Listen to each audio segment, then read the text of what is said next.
Сәлем барлықтарыңызға. Бұл сабақта 2023-24 оқу жылында болған ауыл олимпиадасы бірінші кезең математика пәнінен 9 сынып 13 есепті талдайтын боламыз. Өзі 7-ге бөлінетін және цифрларының қосындысы 5-ге бөлінетін барлық 2 таңбалы сандардың қосындысын табыңыз дейді. 7-ге бөлінетін сандар 2 таңбалы 14-тен басталады.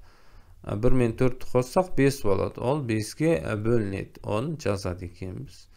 21 келесі 7-ге бөлінетін сан 2-ге 1-ді қосамыз 3 болады. 3 5-ге бөлінбейді. Цифрларының қосындысы 5-ге бөліну керек. 21-ді ала алмайды екенбіз.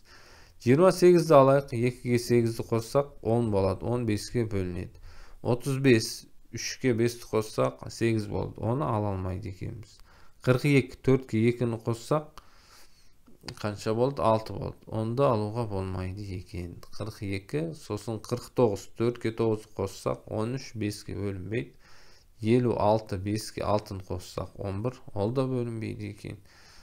Келесі 63, 6-ға 3-ті қоссақ 9, ол да бөлінбейді. 70, 7-ге 0-ді қоссақ 7, ол да 5-ге бөлінбейді. 77, 7-ге 7-ні қоссақ 14, ол да 5-ге бөлінбейді.